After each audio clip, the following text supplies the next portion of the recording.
या देवी सर्वभूतेषु कालरात्रिरूपेण संस्थिता नमस्तस्यै नमस्तस्यै नमस्तस्यै नमो नमः। छठा दिन बीता और छठे दिन हमने जो श्लोक लिया उस श्लोक में थोड़ी भाव संवेदना का पुट था। ये भी था कि हमें ध्यान रखना चाहिए अपना भी औरों का भी। अब 7वें अध्याय में योगमय जीवन कैसा होता है इसके बारे में पढ़ेंगे। योगमय जीवन कैसा। गायत्री मंत्र मेरे साथ। ओम भूर्भुवः स्वः तत्सवितुर्वरेण्यं भर्गो देवस्य धीमहि धियो यो नः प्रचोदयात्। परम पूज्य गुरुदेव और परम आदरणीय माता जी की सूक्ष्म उपस्थिति में आज हम योगमय जीवन कैसे जीना चाहिए 7वां चैप्टर इसका श्रीमद् भागवत में योग साधना का 7वां नवरात्रि का 7वें दिन श्रीमद् भगवत गीता के 6ठे अध्याय का 16वां श्लोक आपको बताएंगे। ठीक है। नाति अश्नतस्तु योगो अस्ति न च एकांतम अनश्रत न चाति स्वप्नशीलस्य जागृतो नेव च अर्जुन। ये जो योग है भगवान कह रहे हैं न तो अधिक खाने वाले का। कुछ लोग ऐसे होते हैं जो सोचते हैं कि हमारी माँ ने कहा था कि खाना प्रेम से, तो प्रेम से खाते हैं और वो नींद आने लगती है, मन नहीं लगता क्लास में। न तो अधिक अश्नत है न खाने वाले का और न यह योग सिद्ध होता है तथा एकांत में, एकांत यानी बिल्कुल, एकांतम बिल्कुल न खाने वाले का। नहीं खाएंगे तो अच्छा रहेगा। क्यों? कई लोग कहते हैं क्यों खाते हो भाई तुम, अगर तुम योग करते हो तो क्यों खाते हो? न खाओगे तो परेशान हो जाओगे। न अधिक खाने वाले खाने वाले का, न अधिक खाने वाले का, न अधिक सोने वाले का, स्वप्नशील से, न अधिक सोने वाले का और न बिल्कुल सोने वाले का। भाई जगेंगे तभी तो अपनी योग कर पाएंगे, पर ऐसा नहीं। अपना नियमित रूटीन रखो। और हे अर्जुन, यदि तुम इतना करोगे तो तुम्हारा योग सधेगा। मैं थोड़ा डिटेल में जाऊंगा। योग न तो बहुत खाने वाले का सिद्ध होता है और न बिल्कुल न खाने वाले का, तथा न अतिशयन करने के स्वभाव वाले का। चल सो लेते हैं, उसके बाद देखते हैं कि क्लास में क्या होता है, उससे कोई फ़ायदा नहीं।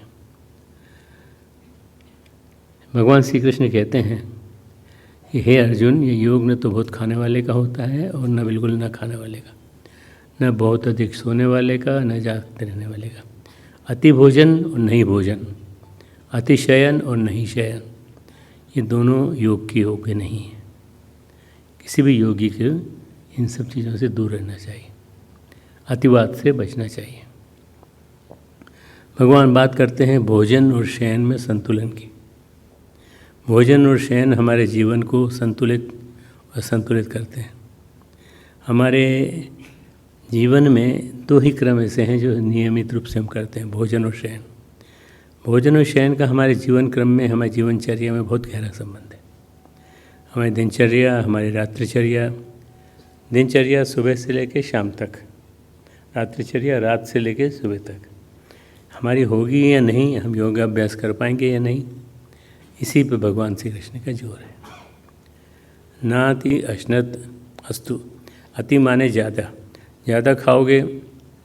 कई मम्मियाँ कहती हैं अपने बेटे से, तू खाएगा नहीं तो तेरा मन कैसे लगेगा बेटा, खा ले और खा ले, एक रोटी एक्स्ट्रा खा ले। भगवान कहते हैं कि न अधिक शयन करने वाले का, न ज़्यादा सदा जागते रहने वाले का होता है। अति भोजन और नहीं भोजन, अतिशयन और नहीं शयन, ये दोनों के लिए योग नहीं है। भगवान कहते हैं भोजन और शयन में संतुलन की। भोजन और शयन, किसी भी योगी को, योग में चलने वाले आदमी को भोजन और शयन में संतुलन रखना चाहिए। हमारे जीवन क्रम में बड़ा गहरा संबंध है। हम कभी भी भोजन हमारे सामने आ जाता है, भोजन कुछ भी हो सकता है। भोजन एक पिज़्ज़ा हो सकता है। भोजन आपने खाना खा लिया, उसके बाद आपकी बहन ने, आपकी माँ ने कहा बेटा एक पिज़्ज़ा तो चलेगा, उसमें क्या दिक्कत है, ठीक है बस, दीदी कह रही हैं, मम्मी कह रही हैं, तो एक पिज़्ज़ा खा लेते हैं। अब ये जो पिज़्ज़ा गया अंदर या कुछ भी गया अंदर एक्स्ट्रा, वो आपको परेशान करेगा। हमारे जीवन क्रम में, हमारी जीवनचर्या में बहुत गहरा संबंध है। हमारी दिनचर्या और हमारी रात्रिचर्या ये बताती है हमारी योगचर्या होगी या नहीं। योगचर्या के लिए दिनचर्या और रात्रिचर्या रेगुलर होना चाहिए। हम योगाभ्यास कर पाएंगे या नहीं कर पाएंगे। आपको आसन करना है, प्राणायाम करना है, और भी कुछ करना है, ध्यान करना है, तो ये सब चीज़ें तब संभव हैं जब आप ये नियम से करेंगे। न अति अश्नत अस्तु, न अति अश्नत अस्तु। अति माने ज़्यादा, ज़्यादा खाओगे तो भी नहीं, नहीं खाओगे तो भी नहीं, ज़्यादा सोओगे तब भी नहीं। सो ले बेटा, तेरे क्लास में जाना है।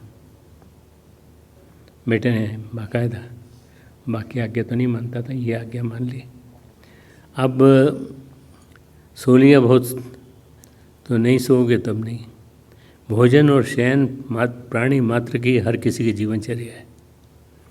मनुष्य समेत प्राय सभी जीव खाना खाते हैं और सोते हैं, तो आप उसका उल्लंघन क्यों करते हो? शायद ही सृष्टि में कोई ऐसा जीव हो जो खाना ना खाता हो और सोता ना हो। कोई भी जीव, यहाँ तक कि जीव जंतु जो होते हैं वो भी खाते हैं और सोते हैं। भोजन और शयन हमारे जीवन के सभी क्रम के साथ जुड़े हुए हैं।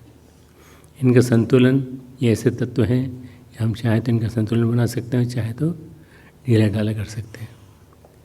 इस तरह समत्व योग का विवेचन करते हुए भगवान कहते हैं अति चाहे निद्रा में हो, चाहे भोजन में हो, चाहे जागरण में हो, समतलाने में हो, तो बाधा है। समत्व योग में बाधा है किसी भी बात की अति। कई बार लोग कहते हैं कि हम तो भाई जिन दिनों क्लास चलती है ना, उन दिनों हम बिल्कुल कुछ नहीं खाते। नहीं, ऐसा मत करो, आप खाओ खाना, बहुत ज़्यादा मत खाओ, थोड़ा संतुलित जितना खाते हो। किसी भी बात की अति व्यक्तित्व को असंतुलित कर जाती है, अनबैलेंस कर जाती है। प्रत्येक वस्तु का एक अनुपात है, बस उस अनुपात से कम या ज़्यादा हो तो व्यक्ति को नुकसान पहुंचना चालू हो जाते हैं। 2-3 बातें ख्याल में रखनी पड़ेंगी। एक, आधारभूत तथ्य कि व्यक्ति की बहुत जटिल व्यवस्था है। हमारी मैनेजमेंट है हमारे शरीर का, बहुत जटिल है, बहुत कॉम्प्लेक्स वो यूनिटी है। व्यक्ति का व्यक्तित्व कितना जटिल है इसका हमें ख्याल नहीं होता, इसलिए प्रकृति ख्याल भी नहीं देती, क्योंकि उतनी जटिलता को जानकर जीना कठिन हो जाएगा। हम लोग डॉक्टर हैं, फिर भी हम जानते हैं कि शरीर की केमिस्ट्री क्या कहती है, बायोकेमिस्ट्री क्या कहती है। तुम लोग में भी थोड़ा थोड़ा पढ़ोगे आगे चल के कि हमको क्या खाना चाहिए, क्या कितना खाना चाहिए, कब खाना चाहिए। एक छोटा सा व्यक्ति उतना ही जटिल है जितना है पूरा ब्रह्मांड, सब पूरे ब्रह्मांड के समान है। उसकी जटिलता में कोई कमी नहीं है। एक लिहाज से ब्रह्मांड से भी ज़्यादा जटिल हो जाता है। विस्तार बहुत कम है व्यक्ति का और जटिलता ब्रह्मांड की है जैसी है। साधारण से शरीर में 7 करोड़ जीवाणु होते हैं। अपना शरीर 7 करोड़ जीवाणु जो अंदर ही पल रहे हैं, अंदर ही जी रहे हैं।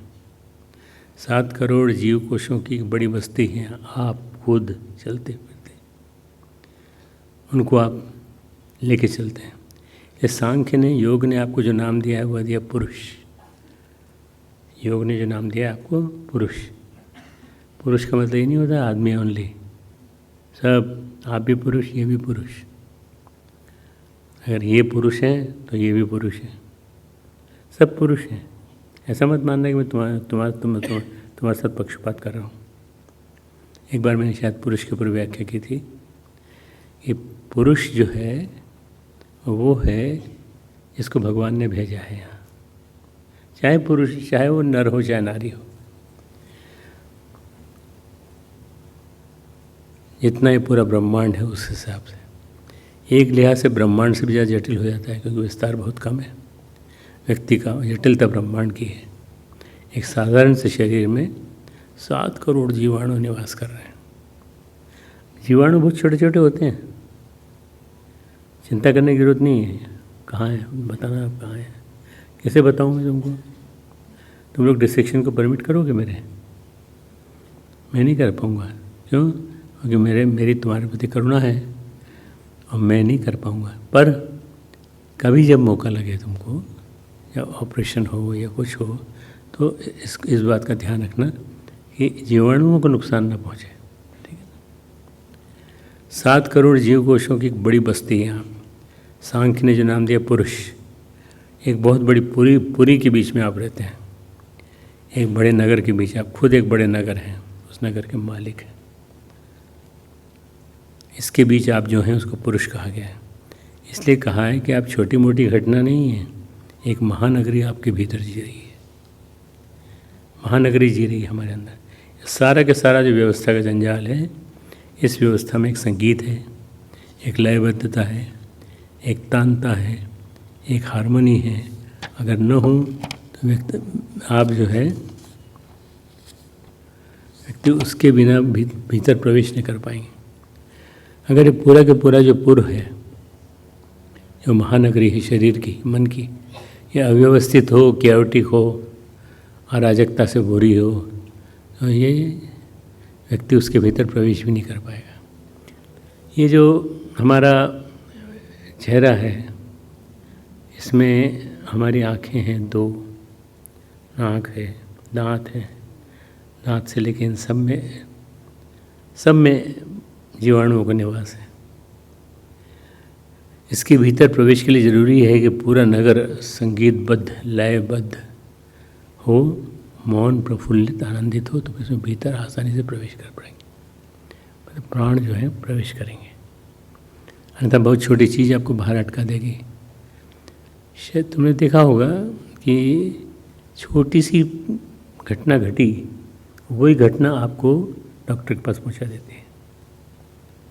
और जब तक वो नहीं होगी ठीक, छोटी सी चीज़, तो आप असंतुलित जीवन जिएंगे और उसमें बहुत सारी दवाएं लगेंगी, बहुत सारी चीज़ें लगेंगी। मेरी एक समस्या थी कि मेरे दांत जो थे, मैंने बताया था तुमको क्लास में, मेरे दांत जो हैं उन्होंने मुझे तकलीफ़ देना चालू कर दिया। मेरा डॉक्टर जो है वो जयपुर से आता है। मैंने उसको फ़ोन किया, मैंने कहा यार आ जाओ, जल्दी आ जाओ। क्यों, क्या हुआ? मैंने कहा मेरे दांतों में तकलीफ़ हो रही है और मुझे परेशानी हो रही है। वो आया और आने के बाद उसने जैसे देखा तो उसने कहा आपके दांत तो बहुत कमज़ोर हो गए।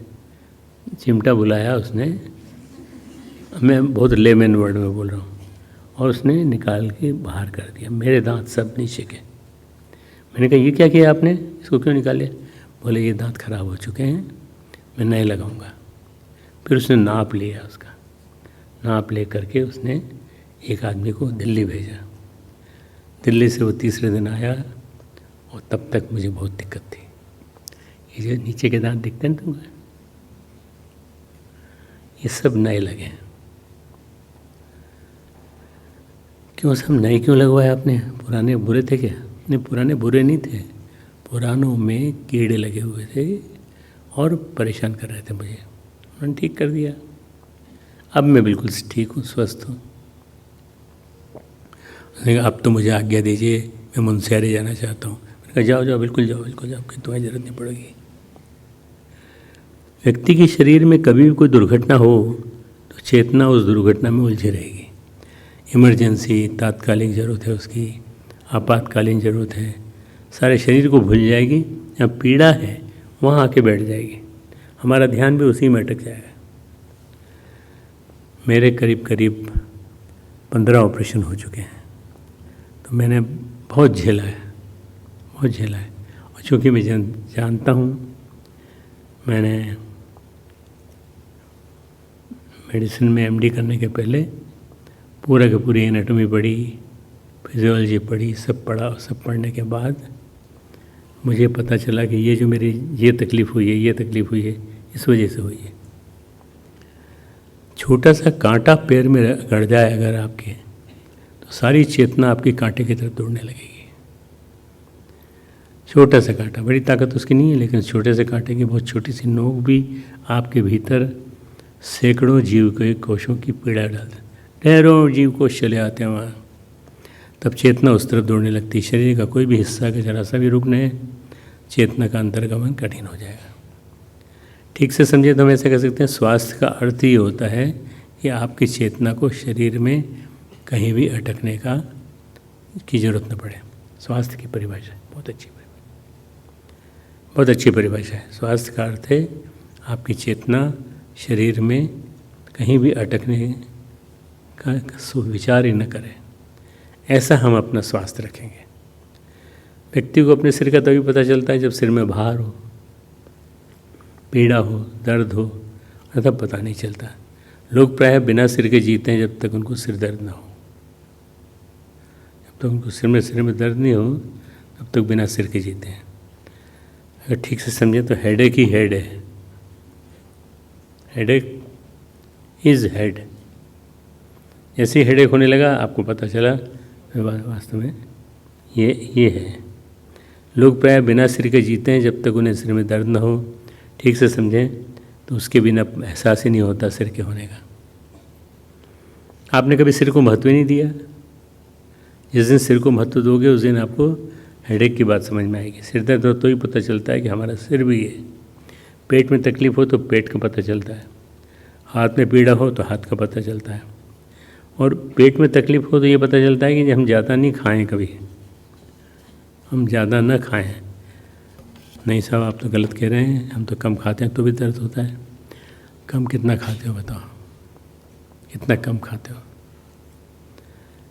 कम खाने का मतलब ये होता है कि आपके शरीर के अनुपात में आप कितना खा रहे हैं।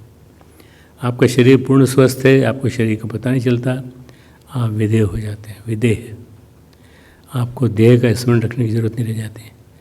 ज़रूरत स्मरण रखने की तब पड़ती है जब देह किसी आपातकालीन व्यवस्था से गुजर रही है। आपने देखा होगा हॉस्पिटल में लोग आते हैं, कभी तुम चर्चा करो तो हमारे यहाँ जैसे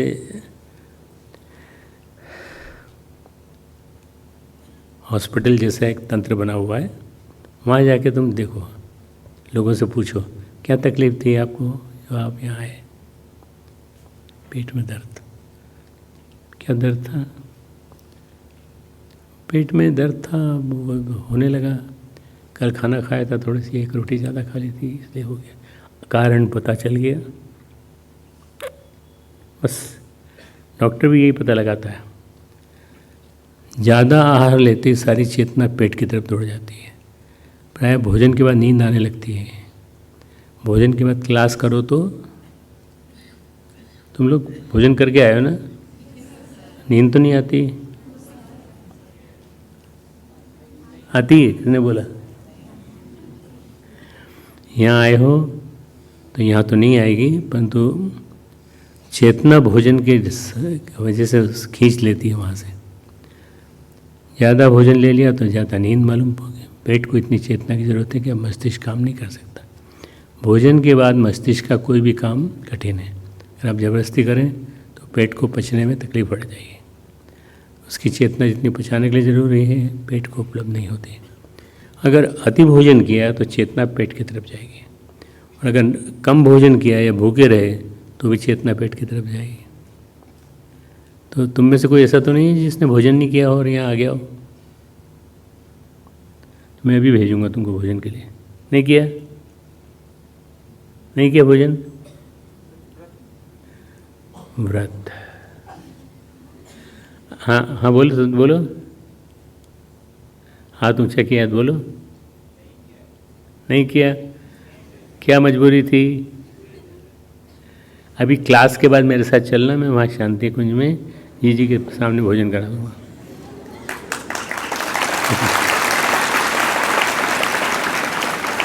दूसरा क्या है कि भोजन जो है वो करके आने की बात कही है आपको। भोजन करके आना क्यों कहा है?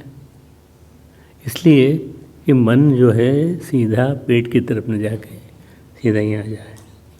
ठीक है ना? तो हम अगर भोजन करके बैठेंगे तो हमारा मन इधर लगे। मैं खुद भोजन नहीं करता जब तक कि, और वो भी अस्वाद का व्रत और ये सब पूरे जितने भी हैं ये मैं बाद में करता हूँ, अभी नहीं करता। तो तुम लोग भी ये व्रत ले लो कि हम क्लास के बाद भोजन करेंगे। ठीक है ना? वैसे अगर तो यहाँ का नियम है तो कोई दिक्कत नहीं, कोई दिक्कत नहीं। यहाँ सारे नियम लागू होते हैं, पर ये नियम लागू नहीं होता। ठीक? पेट पीड़ा का स्थल न बन जाए और आपकी चेतना पीड़ा से अटक न जाए, इसलिए आप कर लीजिए। भगवान श्री कृष्ण कहते हैं भोजन ऐसा हो कि जो न कम हो न ज़्यादा, जो न कम हो न ज़्यादा। भोजन संतुलित मात्रा में हो। जिस दिन मनुष्य उस अनुपात में भोजन करना सीख जाएगा जो कि न कम है न ज़्यादा, जो न कम हो भोजन न ज़्यादा, उस दिन पेट को चेतना मांगने की कोई ज़रूरत नहीं रहती। उस दिन मनुष्य को चेतना कहीं कहीं भी यात्रा कर सकती है। अगर कोई व्यक्ति कम सोए, तुम में कोई ऐसा तो नहीं है जो कम सोया हो और शरीर का रोआ रोआ अणु अणु प्रकार के कह रहा है कि भाई नींद नहीं आई, नींद नहीं आई। तुम यहाँ आ गए क्लास में, तुमको नींद आ रही है। नींद तो नहीं आती? नहीं आती? चलो, नींद का भी एक अनुपात है, गणित है। और शरीर को भी उतनी ही नींद की ज़रूरत है जहाँ ना तो शरीर कहे कि कम सोए, न शरीर कहे ज़्यादा सोए। इस तरह संतुलित नींद का अभ्यास ध्यान के लिए आवश्यक है।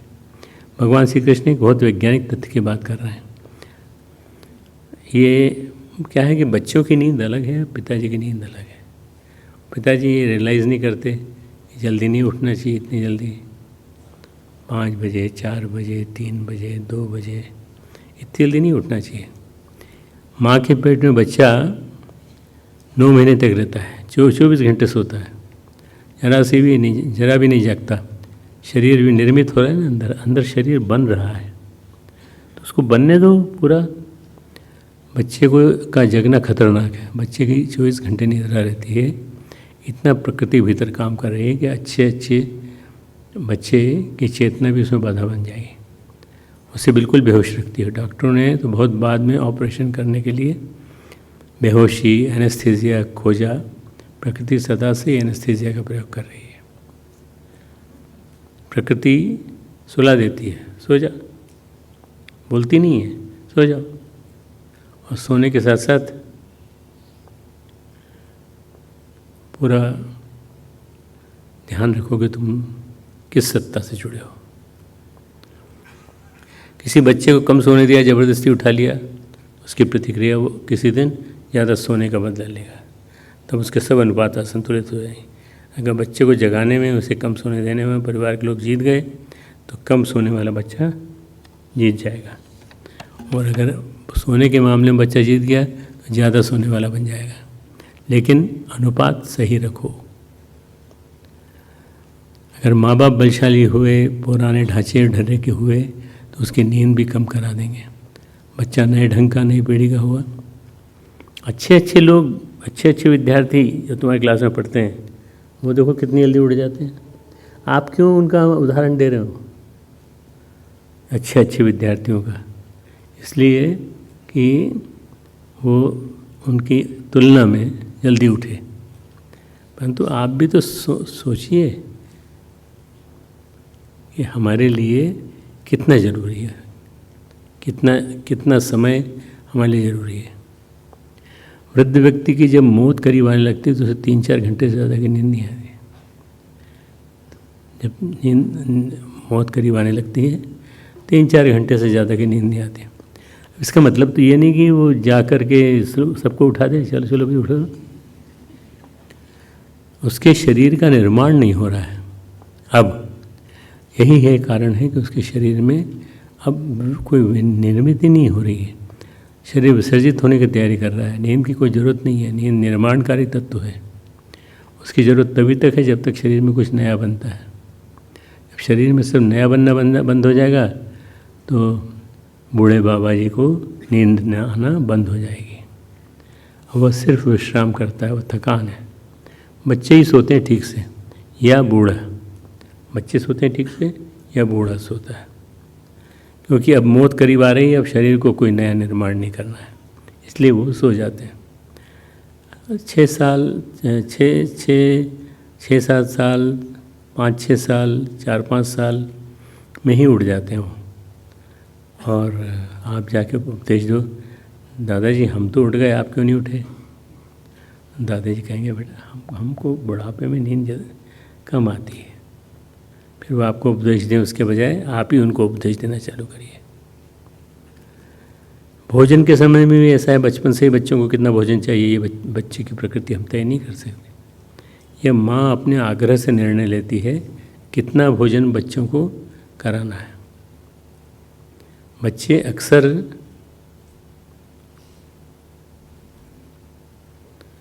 अक्सर इनकार करते दिखे जाते हैं घर घर में, नहीं खाना नहीं खाना नहीं खाना। तो ज़बरदस्ती माँ बाप मोहवश ज़्यादा खिलाने की कोशिश में रहते हैं। एक बार प्रकृति ने संतुलन छोड़ दिया तो विपरीत अति पे जा सकती है। संतुलन पर लौटना मुश्किल है। हम सब बच्चों की सोने की, खाने की सारी आदतें नष्ट करते हैं और फिर ज़िंदगी भर परेशान रहता हूँ। आज केवल इसी पे ले रहा हूँ मैं। नाति अश्नतस्तु न अति न कम। ठीक है। इज़राइल में एक चिकित्सक ने एक बहुत अनूठा प्रयोग किया है। प्रयोग यह है कि उसको ख्याल आया कि बच्चों का इलाज करते करते बच्चों की अधिकतम बीमारियाँ माँ बाप की भोजन खिलाने की आग्रहपूर्ण वृत्ति से पैदा होती है। अरे भाई खा लो, क्योंकि उसने 7-8 बजे खा लिया तो वो कह रहा है खाने को। हो सकता है वो 9 बजे खा ले, कोई दिक्कत नहीं है। बच्चों का चिकित्सक है तो उसने कुछ बच्चों को प्रयोग करना शुरू कर दिया। उसने सिर्फ भोजन रख दिया टेबल पर सब तरह का, और बच्चों को छोड़ दिया। उन्हें जो खाना है वो खा लें, नहीं खाना है नहीं खाएं, जितना भी खाना है उतना खा लें, नहीं खाना है बिल्कुल ना खाएं, फेंकना है फेंक दें, खेलना है खेल लें, जो करना है करें और विदा हो जाए। ठीक है, बिल्कुल बच्चों को अपने पे छोड़ दें। इस प्रयोग से एक अजीब निष्कर्ष पे पहुँचे वो चिकित्सक कि बच्चों को अगर कोई ख़ास बीमारी है तो उस बीमारी में जो भोजन नहीं किया जा सकता वो बच्चा छोड़ देगा टेबल पर, चाहे कितने स्वादिष्ट से बनाया गया हो। अरे भाई तुम्हारे लिए हमने वो बनाया था पिज़्ज़ा, तुम्हारे लिए हमने ये बनाया था, ये बनाया था, वो बनाया था, वो बनाया था। अरे तो हमारी इच्छा होगी तो हम खाएंगे ना। हम आप हमें ज़बरदस्ती क्यों फोर्स कर रहे हो? उस बीमारी में उस बच्चे को जो भोजन नहीं करना चाहिए वो नहीं करेगा। एक बच्चे पर नहीं सैकड़ों बच्चों पर उन्होंने प्रयोग किए, उसके नतीजे उन्होंने निकाले, उसकी किताब बनाई। उस बच्चे को उस समय जिस भोजन की ज़रूरत है उसको चुन लेगा उस टेबल पर। ये इंस्टिंक्टिव है। इंस्टिंक्ट होते हैं ना, अपने इनर जो इंस्टिंक्ट्स होते हैं उसके हिसाब से ही बच्चा भी खाएगा, बड़ा भी खाएगा, बूढ़ा भी खाएगा। प्रत्येक पशु की प्रकृति का हिस्सा है। सिर्फ आदमी ने अपनी प्रकृति को विकृत कर दिया है। प्रकृति हमारी विकृत हो गई है, संस्कृति के नाम पर विकृति हाथ लगी है। अभी नहीं सुना भाई उसके जन्मदिन है ना तेरे भाई का, तो लोग आने वाले हैं, तो उसके बाद सोना खाऊं भी नहीं खाना भी नहीं, तो उसका खाना भी रोक दिया, उसका सोना भी रोक दिया, और इसका जन्मदिन मनेगा। तो जन्मदिन दुख से मनेगा उन लोगों का, क्योंकि वो लोग खा ही नहीं पा रहे कुछ। मम्मी रोके जा रही है, बाबा रोके जा रहे हैं, दादाजी रोक रहे हैं। तो ये जो प्रकृति है, ये जो नियम है, इसको बदलना चाहिए। तुम लोग अपने अपने घरों में बदलाव लाना है ना, बदलाव लाने की कोशिश करना। भाई इसका जन्मदिन है, तो ये खाना खाएगा, टाइम पे खाएगा। हम इसके साथ जो जो हमारी इच्छा है वो गाना भी गा देंगे और गीत भी गा देंगे, हैप्पी बर्थडे टू यू, बस। बाकी जब ये खाना खाएगा तब हम हो सकता है इसके पास ना हो। आप लोग तो हैं तो आप लोग गाइएगा ना। इस तरह से ये परिवर्तन लाना पड़ेगा सोशल ऑर्डर में। यह प्रत्येक पशु की प्रकृति का भी हिस्सा है, सिर्फ आदमी ने अपनी प्रकृति को विकृत किया है। कोई भी जानवर अगर जरा ही बीमार हो जाए तो भोजन बंद कर देता है, बल्कि अधिकतर जानवर जैसे ही बीमार होते हैं वे भोजन ही बंद नहीं करते, बल्कि सब जानवरों की अपनी व्यवस्था है, वॉमिट कर देते हैं और जो पेट में भोजन है उसे ही बाहर फेंक देते हैं। जैसे अगर कुत्ते को जरा पेट में तकलीफ मालूम हुई तो जाके घास चबा लेगा, उल्टी करके सारा का सारा भोजन निकाल देगा और तब तक भोजन न लेगा जब तक वो पेट वापस व्यवस्थित न हो जाए। उसको किसने कहा? उसको किस डॉक्टर ने कहा? कोई डॉक्टर नहीं, अपने आप ही एनालाइज करता है वो। सिर्फ आदमी एक ऐसा जानवर है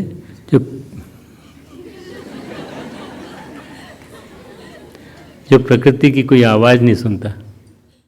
प्रत्येक व्यक्ति की ज़रूरत अलग है, यहाँ तक कि एक ही उम्र के 10 बच्चों की ज़रूरत भी अलग है, एक ही उम्र के 10 वृद्धों की भी ज़रूरत है, एक ही उम्र के 10 युवाओं की भी ज़रूरत अलग है। जो भी नियम बनाए जाते हैं वे एवरेज पे बनते हैं। कहा जाता है कि हर आदमी को कम से कम 7 घंटे की नींद जरूरी है, लेकिन किस आदमी को?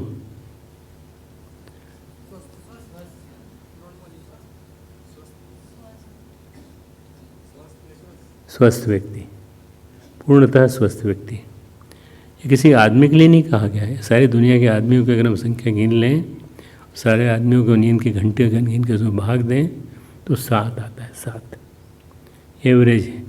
एवरेज से ज़्यादा असत्य कोई जीत ही नहीं सकता। जैसे हरिद्वार में एवरेज हाइट है क्या आदमी की, ऊंचाई क्या है औसत, सब आदमी को ऊंचाई नाप लें, उनकी संख्या का भाग दे दें तो जो ऊंचाई आएगी वो औसत ऊंचाई होगी। इस ऊंचाई की शायद ही एक आध हरिद्वार में खोजने से मिले, वो औसत ऊंचाई है। उस ऊंचाई का आदमी खोजने आप मत जाना, वो नहीं मिलेगा। तो ये जो है ये इस पर डिपेंड करता है कि किस तरह के लोग हैं। सब नियम औसत से विनिर्मित होते हैं। औसत काम चला हुआ है, सत्य नहीं है। किसी को 5 घंटे सोना जरूरी है, किसी को 6 घंटे, किसी को 7 घंटे। अच्छा, जो तांगा चलाते हैं या रिक्शा चलाते हैं या साइकिल रिक्शा चलाते हैं या वैसे रिक्शा चलाते हैं, इन सब की अपनी डिमांड्स हैं, इन सब की अपनी नीड्स हैं। उस नीड को आप कैलकुलेट करिए, उसके बाद उनको समय दीजिए। कोई दूसरा आदमी तय नहीं कर सकता कितना जरूर है, आपको ही अपना तय करना पड़ता है, प्रयोग से तय करना पड़ता है। अगर आप ईमानदारी से प्रयोग करेंगे तो आप पालेंगे कितनी नींद जरूरी है, जितनी नींद के बाद आपको पुनः नींद का ख्याल ना आता हो और जितनी नींद के बाद आलस्य न पकड़ता हो, ताजगी आती हो, वह नींद आपकी नींद का बिंदु है। ठीक, यहाँ नहीं कर सकते कैलकुलेट। यहाँ की कैलकुलेशन डिपेंड करती है कि किसके ऊपर कितना लोड है। समय भी तय नहीं किया जा सकता कि 6 बजे शाम को सो जाए, 8 बजे कि 12 बजे रात को, सुबह 6 बजे उठें कि 4 बजे। ये तो आपको अपने हिसाब से कैलकुलेट करना पड़ेगा। अपने क्या बोलते हैं, तुम्हारा क्या है वो,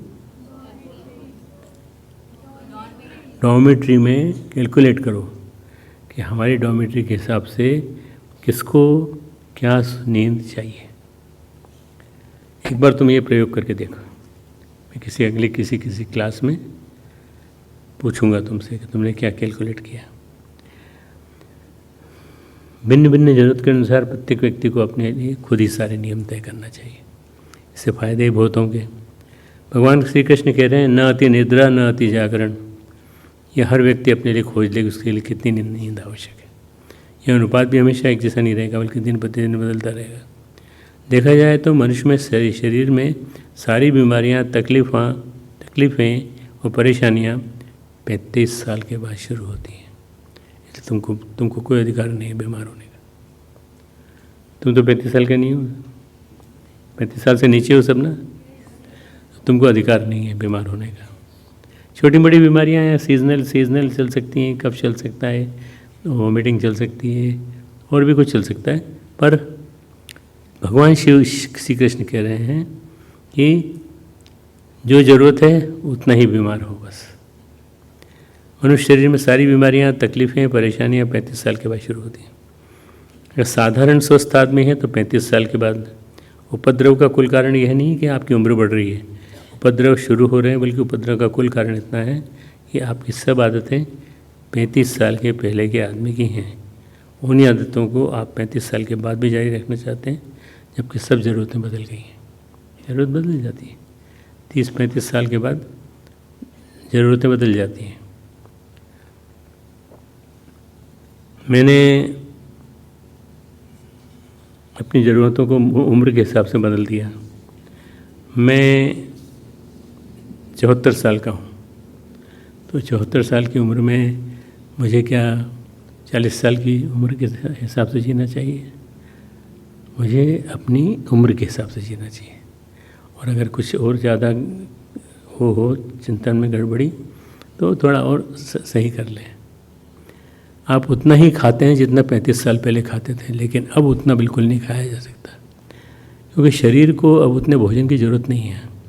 आज भी व्यक्ति उतना ही सोता है जितना 35 साल पहले सोता था। अगर नींद नहीं आती तो परेशान होता है, मेरी नींद खराब हो गई, अनिद्रा आ रही है, कोई गड़बड़ी हो रही है, तो ट्रैंक्विलाइज़र चाहिए, न कि दवाई चाहिए। हो सकता है थोड़ी शराब पी लूँ कि क्या करूँ, लेकिन ये भूल जाते हैं कि अब आपकी ज़रूरतें बदल गई हैं, आप उतना नहीं सोच सकेंगे। इसलिए हमें ज़रूरत है कि हम ये जानें कि हमारे शरीर को कितनी मात्रा में भोजन की ज़रूरत है, किस तरह के भोजन की ज़रूरत है, ताकि वो स्वस्थ रह सके। हमारे शरीर को तरोताज़ा रखने के लिए कितनी नींद की ज़रूरत है। उम्र बढ़ने के हिसाब से ज़रूरतें बदलती हैं।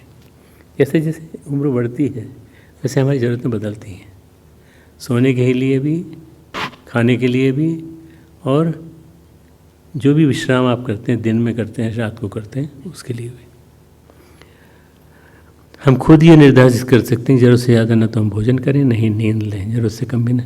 क्या होता है, कई बार हमको नींद आ जाती है तो हम दिन में सो लेते हैं ज़्यादा, अब उसके बाद आपको रात में नींद नहीं आएगी, ये आपको सोचना पड़ेगा। होता है ना ऐसा, दिन में कभी सो लेते हैं तो रात में नींद नहीं आती है। इस सामान्य क्रम में हम सभी खाना खाते हैं, हम सभी सोते हैं, कम या ज़्यादा।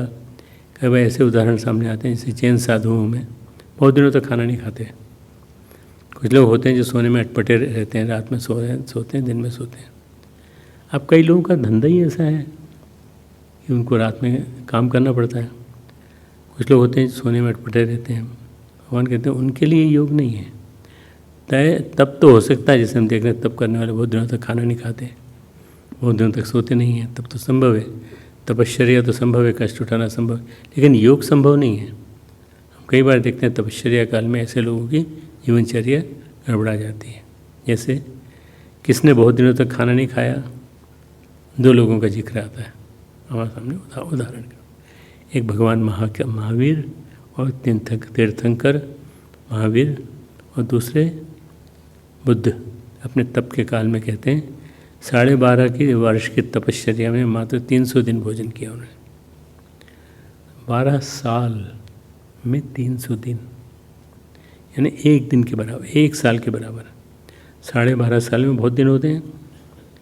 तो ये जो हैं अपवाद हैं, इनकी नकल हमको नहीं करना चाहिए। कई बार लोग कहते हैं साहब वो तो हमारे तीर्थंकर तो ऐसे सोते थे।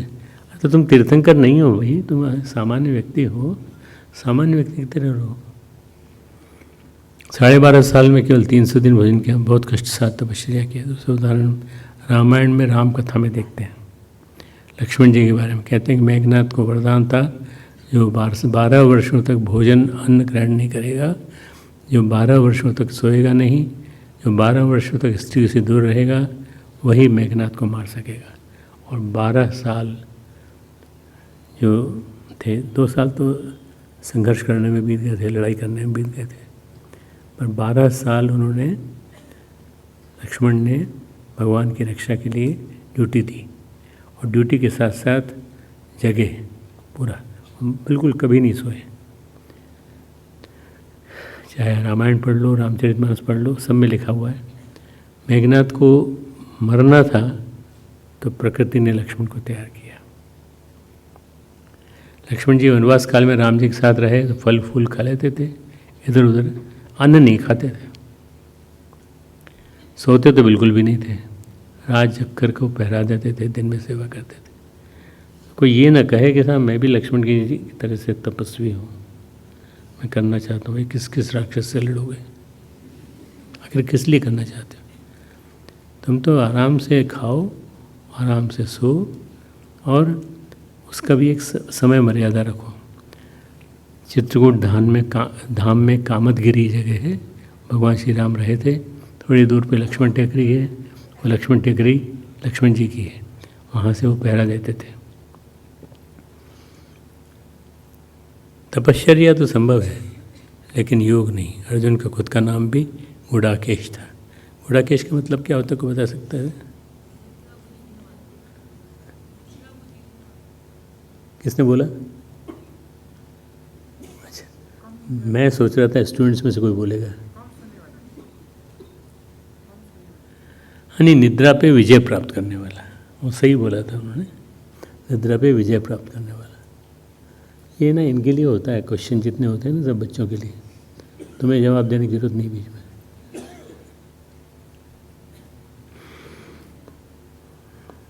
गुड़ा का मतलब होता है निद्रा, ईश का मतलब होता है स्वामी, निद्रा के स्वामी अर्जुन। वह थे जो द्रोणाचार्य के बाद विद्या अध्ययन कर रहे थे अर्जुन, तो रात्रि में जग करके अंधेरे में लक्ष्य भेदन का अभ्यास करते थे। तीर अशोक लेके लक्ष्य भेदन का अभ्यास करते थे। जब तीर जब लग जाता था तो अर्जुन को अंधेरे में, गुप्त अंधेरे में, अर्जुन नींद को तोड़कर नींद पे विजय प्राप्त करके एकदम घनघोर अंधकार में युद्ध करने में समर्थ थे। महाभारत के युद्ध में ऐसे सेनानी थे जो घनघोर अंधेरे में लक्ष्य भेद लेते हैं। लक्ष्य भेदन का अभ्यास घनघोर रात्रि में आहट सुनकर लक्ष्य को अनुभव करके वे लक्ष्य भेदन करते थे। भगवान कहते हैं गुडाकेश निद्रा को जीत लेना तो ठीक है, तब तो ठीक है, तब तो संभव है, लेकिन योग संभव नहीं है। योग होता है संतुलन पर, तप होता है संयम पर। ये जो भोजन है इसका सीधा संबंध है प्राण से, जो शयन है उसका सीधा संबंध है मन से, सोना है तो मन से संबंध है उसका। प्राणों में संतुलन हो, प्राण प्रवाह की गति सही हो, दिशा सही हो, मन संतुलित हो, तभी योग संभव है। तुम योग भी करते हो और निद्रा पे भी कंट्रोल रखते हो, खाने पे भी कंट्रोल रखते हो, तो योग संभव नहीं है अगर प्राण संतुलित है। तो ये जो भगवान की बात करते हैं ये प्रकारांतर से प्राण और मन पर संतुलन की बात करते हैं, ठीक है ना। असंतुलित व्यक्ति योगी नहीं हो सकता। संकल्पवान तो हो सकता है, ऊर्जावान तो हो सकता है, लेकिन योगी नहीं हो सकता। योगी को अपने प्राणों को संतुलित करना होता है। इसलिए आप देखें प्राणों को संतुलित करने वाली विद्या को हम हठयोग कहते हैं। और हठयोग में आप देखें, हठयोग में भूखा रहने की बात नहीं की जाती है। हठयोग के सारे शास्त्र आप पढ़िए, वो हठयोग के शास्त्र ये कहते हैं भोजन कहाँ, कैसे और कब लेना चाहिए। हठयोग कभी मना नहीं करता कि भोजन मत करो। हठयोग कहता है कब कितना भोजन लेना चाहिए, पर वो उसकी मात्रा निर्धारित है। ऐसा नहीं कि आप अपने मन से जो चाहें। उन्होंने भाई वो तो निर्धारित है, उन्होंने कहा है कि इसको खीर खाया करो, तो हम खीर खाएंगे और पूरी खीर खाएंगे। नहीं, ऐसा नहीं है। आपको ध्यान रखना है कि जितना खाना कहा है शास्त्र ने उतना ही। शुद्धिकरण की क्रियाएं करके करना है। वमन विरेचन नेति धोती नौले वस्ती। शुद्धिकरण की क्रियाएं से शरीर के मल दूर हो, हाथों का मल, पेट का मल, नासिका का मल, ये सब दूर हो, तब आप करिए। शुद्धिकरण की क्रियाएं इसलिए कि देह स्वच्छ हो, देह का मल दूर हो। देह स्वच्छ करने की जितनी क्रियाएं हठयोग में उतनी कहीं अन्यत्र नहीं मिलती। षटकर्म का उद्देश्य है देह शुद्धि। देह शुद्धि होगी तो आप उसके बाद जो भोजन करेंगे वो पचेगा, अंदर जाएगा। इसके बाद प्राण शुद्धि आती है। षटकर्म के बाद प्राणों का संचालन सही और सम्यक ढंग से हो। इसके लिए क्या है? इसके लिए है आसन, प्राणायाम और मुद्रा। उसके बाद आसन, प्राणायाम, मुद्रा, इनका अभ्यास करो। बड़े प्रेम से बात करते हो कि तुम वो करेंगे, वो करेंगे, वो करेंगे, पर जब तक ये नहीं करोगे आसन, प्राणायाम, मुद्रा, और उसके पहले जो नेति, धोती, वस्ती जो बताई है वो 3 बातें हठ योग में। आसन विविध प्रकार के हैं जो जोड़ों को सही करते हैं, शरीर की पेशियों को सही रखते हैं। अगर आप आसनों का पूरा परिचय हठ योग में प्राप्त करें तो हठ योग में पेशियाँ और जोड़, जॉइंट्स और प्राणों का सही सही संचालन, सबके लिए विविध प्रकार के आसन हैं। मैंने प्रयोग करके देखे हैं, कई प्रकार की तकलीफ़ें आपकी हठ योग से दूर हो सकती हैं। कई प्रकार की तकलीफ़ें आपकी ये इससे हो सकती हैं दूर, आसन, प्राणायाम, मुद्रा से। तो अगर इनको करेंगे तो आप सही रहेंगे। अब मुझे तो पूरे देश में जाना पड़ता है, विश्व में जाना पड़ता है, तो मैं अगर नहीं करूँगा तो मेरा तो सारा काम ठप हो जाएगा। अब जैसे मान लो कि मयूरासन, हलासन, भुजंगासन, इन आसनों पे बैठ थोड़ी सकते हैं ज़्यादा देर तक, लेकिन आसनों की क्रियाओं से शरीर की पेशियाँ, शरीर के जोड़ और प्राणों का प्रवाह सही होने लगता है। ये तो हुआ स्थूल, फिर सूक्ष्म प्राण प्रवाह सही होना चाहिए। उसके लिए मुद्रा चाहिए, सही मुद्रा, ज्ञान मुद्रा, ध्यान मुद्रा, शांभवी मुद्रा, विविध प्रकार की मुद्राएं। ये क्या है, सूक्ष्म प्राण को ठीक रखती हैं। तुमको सुनाई तो पड़ रहा है ना बेटा? मैं थोड़ा आवाज़ मेरी धीमी हो गई है, सुनाई तो पड़ रहा है ना सबको? आसन और मुद्राओं के बाद प्राणों के शोधन के लिए है प्राणायाम। आसन, मुद्रा, फिर उसके बाद प्राणायाम। इन सब से मतलब अगर देखा जाए कि हठ योग क्या करता है तो देह को शुद्ध करता है, प्राण को परिष्कृत करता है, संतुलित रखता है। एकाग्रता के लिए हम त्राटक साधते हैं। हठ योग में त्राटक है, और साथ ही ये सब करने वाले का, हठ योगी का आहार क्या होना चाहिए।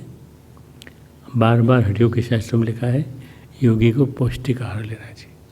इसका मतलब ये नहीं कि हर 1 घंटे में लेना चाहिए। पौष्टिक आहार हर 1 घंटे में नहीं लेना है। कुछ लोग कहते हैं साबुत मूंग को उबाल कर उसमें घी डाल करके लेना चाहिए, बादाम लेना चाहिए, योगी को पौष्टिक आहार लेना चाहिए। ये नहीं है। अगर ये ले रहे हो तो भोजन भी लो, भोजन के साथ साथ इसको थोड़ी सी मात्रा में ये भी ले लो। योगी, भोगी और रोगी, तीनों को खाने पर बड़ा ध्यान रखना पड़ता है। योगी, भोगी और रोगी। योगी अगर प्राण को परिपुष्ट नहीं रखेगा तो देर तक बैठ कर योगाभ्यास नहीं कर सकेगा। योगी के पास अगर पौष्टिक आहार न रहा, पथ्यात्मक आहार मतलब जो खाना है, जितना खाना है उतना ही खाना है। आचार्य शंकर कहते हैं भिक्षा को औषधि की भांति लेना चाहिए। जो भिक्षा लेते हैं उसको औषधि की तरह से लेना चाहिए, यानी आहार को औषधि की तरह लेना चाहिए।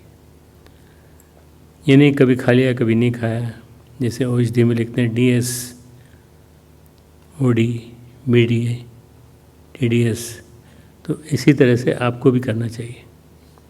मतलब वंस इन ए डे, दिन में 1 बार, दिन में 2 बार, दिन में 3 बार। जो दवा दिन में 1 बार लेनी है वो 1 ही बार लेनी है। ये नहीं कह रहा है आज मन किया तकलीफ़ ज़्यादा है 2 बार ले लें, नहीं। आप शरीर पे कंट्रोल करिए। जो दवा 2 बार लेनी है उसको 2 ही बार लेनी है। अरे नहीं यार आज 1 बार ले लेते हैं, कल भूल गए थे, ये कोई कैलकुलेशन वाला तंत्र नहीं है बॉडी। कल भूल गए थे तो कल की दवा आज ले लेते हैं, ऐसा नहीं करना है। चलो 3 बार ले लेते हैं, क्या फ़र्क पड़ता है? फ़र्क पड़ता है बॉडी को, ठीक है ना। जो 3 बार लेनी है वो 3 ही बार लेनी है। आचार्य शंकर कहते हैं भोजन को औषधि के समान लो। औषधि के साथ क्या होता है, न तो ज़्यादा और न तो कम। न ज़्यादा लीजिए न कम लीजिए, सम्यक और समुचित। सम्यक, सम्यक वर्ड बहुत बढ़िया है। सम्यक है ना ठीक ठीक। सम्यक का हिंदी में अर्थ है ठीक ठीक। भगवान कहते हैं नाति अश्नतस्तु योगोस्ति न च एकांतम अनश्नतः। ज़्यादा खाओगे तो काम नहीं चलेगा, नहीं खाओगे तो भी काम नहीं चलेगा। इसलिए खाओ तो ठीक ठीक खाओ। डॉक्टर इसीलिए बड़ा क्लियरली लिख देते हैं ये BD 2 बार लेनी है, ये TDS ये 3 बार लेनी है, ये खाने के पहले, खाने के बाद, और ये शाम को। मतलब बता समझा के कहते हैं, तो उस हिसाब से चलिए। प्राण को सही रखना है, बिल्कुल सही। योगी को प्राण को मजबूत करना है, पुष्ट करना है। देखो योगी क्या करता है, प्राण को पुष्ट भी करता है और प्राण को परिष्कृत भी करता है। प्राण को पुष्ट भी और परिष्कृत भी, ये योगी का प्रिस्क्रिप्शन है। शास्त्र कहते हैं, उपनिषद कहते हैं, अन्नम वही प्राणा, अन्न ही प्राण है। अन्न को प्राण की तरह से लीजिए आहार में। अगर ये अन्न नहीं होगा तो प्राण नहीं होंगे। आप उपवास में देखो, मन हल्का रहता है लेकिन तन कमज़ोर पड़ने लगता है, क्योंकि शरीर का प्राण क्षीण होने लगता है। इसी तरह से भोगी को प्राण को परिष्कृत तो नहीं करना है, लेकिन प्राण को पुष्ट रखना है। अगर प्राण पुष्ट नहीं रहा तो भोग नहीं कर पाएगा। जब भोगी के लिए मजबूत प्राण चाहिए और औषधियाँ भी लेना है। भोगी भोग करने वाला, मैं उसके लिए ज़्यादा बात नहीं कह रहा हूँ, इतना ही बता रहा हूँ। इंद्रिय सुख की ज़्यादा लालसा रखने वाले भोगी ठीक से खाए। आयुर्वेद में और हकीमी में यूनानी विद्या होती है। हकीमी तो आयुर्वेद में भी है और हकीमी में रस रसायन की विद्या भी है। कुछ लोग कहते हैं आयुर्वेद में हकीमी में रस रसायन गया और कुछ लोग कहते हैं हकीमी से गया आयुर्वेद में रस रसायन। औषधियों के दो तरीके होते हैं। एक औषधियाँ होती हैं काष्ठ औषधि, जैसे ब्राह्मी, शतावर, पुनर्नवा, उनकी वटी बना देते हैं, अमृतावटी, पुनर्नवा वटी, गिलोय घनवटी, उसको अच्छा बनाते हैं। औषधि का एक तत्व होता है, दूसरे तत्व होते हैं सिरप बनाते हैं आयुर्वेद में, आसव, अरिष्ट, ये सब तुमको मालूम है, मैं बता रहा हूँ केवल। तीसरे औषधि के प्रकार होते हैं रस रसायन, सिद्ध मकर ध्वज, और इस तरह से बहुत सारे रस रसायन। तुमको क्या लेना है ये तुमको सोच समझ के खाना है। हकीमी में बहुत सारे ऐसे औषधियाँ बनाते हैं। पहले के ज़माने में राजा रजवाड़े होते थे और बादशाह होते थे, शहंशाह, उनके पास बड़ी टीम होती थी हकीमों की। बड़े ढंग से रसायन बनाते थे और बहुत महंगी दवाएं लगाते थे। आपको आश्चर्य होगा कि जो दवाएं बनाते थे वो, उन दवाओं में पारा डलता था, सोना डलता था, चांदी डलती थी, और उसको वो अच्छी तरह प्रोसेस करते थे, अच्छी तरह, ताकि वो नुकसान न करे। परंतु जो हल्के स्तर के योगी, हल्के स्तर के आयुर्वेद के लोग होते थे, वो अपने हिसाब से बनाते थे, उससे नुकसान भी होता था।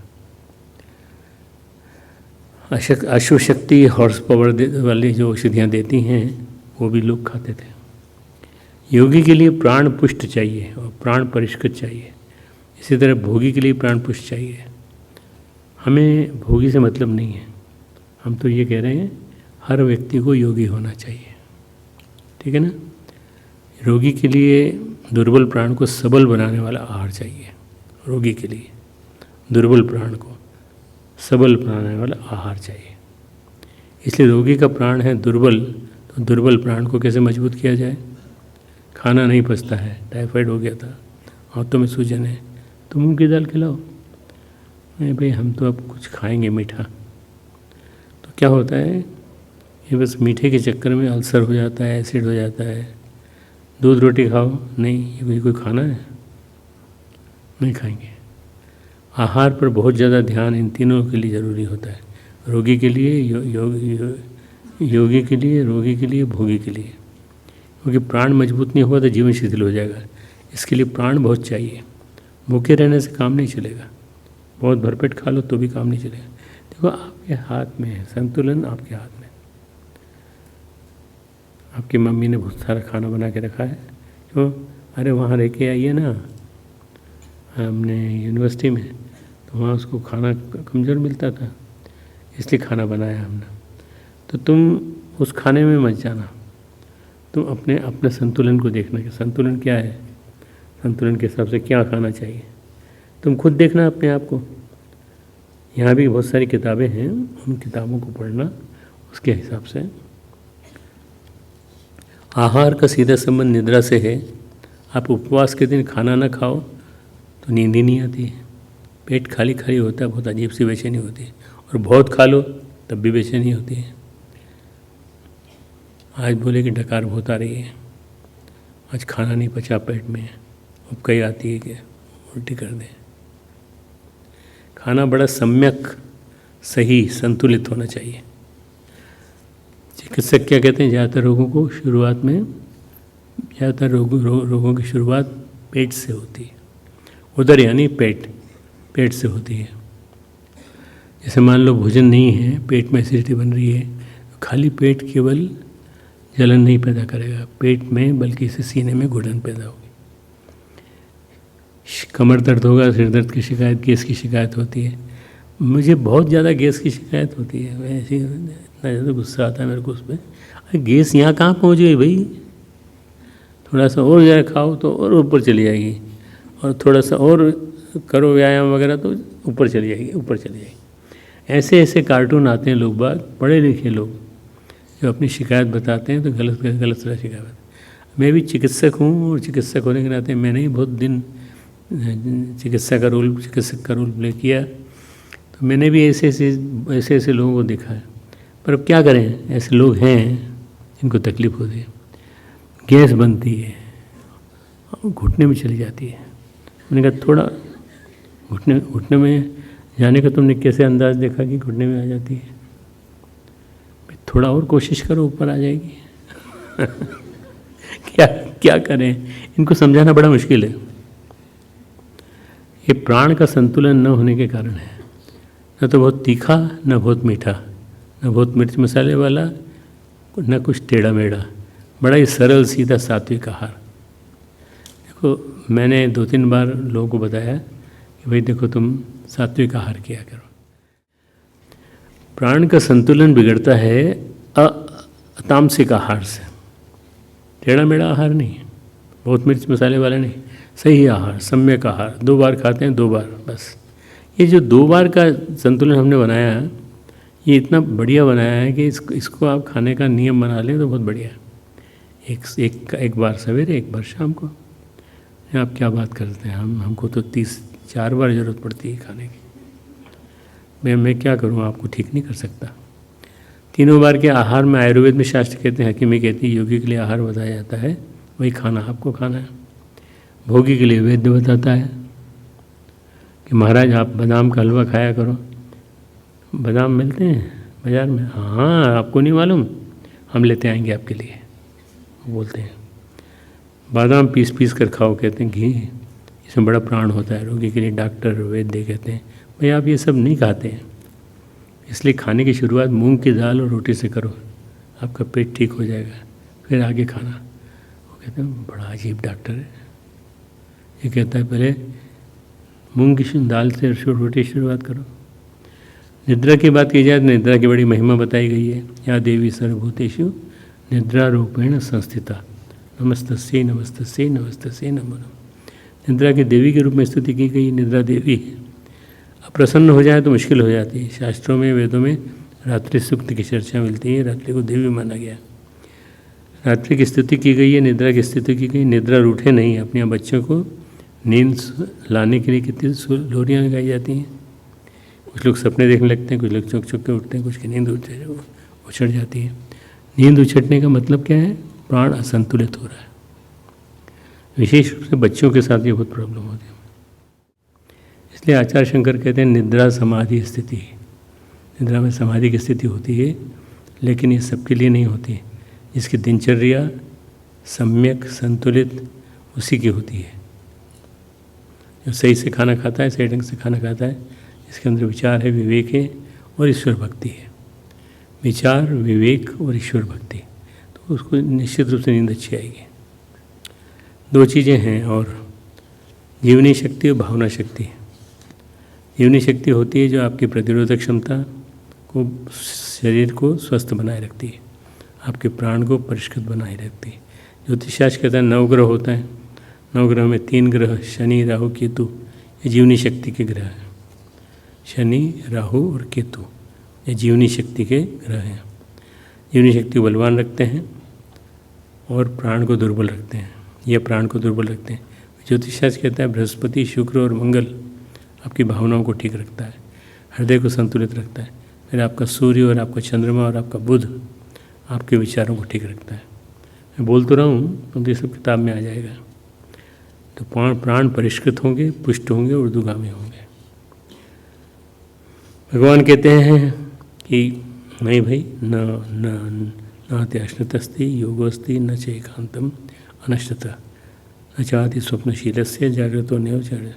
इसका मतलब भगवान कहते हैं कि भोजन और शयन को ठीक करके अर्जुन तुम स्वस्थ शरीर और स्वच्छ मन का निर्माण करो। अर्जुन को क्या करना है? भगवान का रथ चलाना है। भगवान का रथ चलाने के लिए वो पूरी की पूरी सारी एक एक ABCD दे रहे हैं। देखो, तुम अपनी जीवनी शक्ति को मजबूत रखो। भावनाओं में बिखरा होगा तो बहुत कैसे गड़बड़ाएगा, तो आप प्रसन्न रहेंगे। अगर कबीर की तरह, रविदास की तरह, तो युद्ध कर सकेंगे। भगवान क्या कहते हैं? भगवान ये कहते हैं कि भोजन और शयन को ठीक करके अर्जुन तुम स्वस्थ शरीर और स्वच्छ मन का निर्माण करो। ऐसी बात नहीं कि अर्जुन नहीं जानता था ये बातें, परंतु नए सिरे से मिल रही है। जिसका मन स्वच्छ है उसकी निद्रा अच्छी होगी, जिसका शरीर स्वस्थ है उसको ठीक ठीक भूख लगेगी। स्वस्थ शरीर के स्वामी हैं, जो स्वच्छ मन के स्वामी हैं, उन्हीं के लिए योग है, सबके लिए योग नहीं है। ये जो श्लोक है, भोजन और शयन की बात की गई। हमारे शरीर का बायोलॉजिकल नेचर, हमारे शरीर की जैविक प्रकृति भोजन पर निर्भर है। हम भोजन क्या कर रहे हैं, भोजन पर ध्यान दें। हमारी साइकोलॉजिकल नेचर, हमारी मनोवैज्ञानिक प्रकृति, मानसिक प्रकृति हमारी निद्रा पर निर्भर है।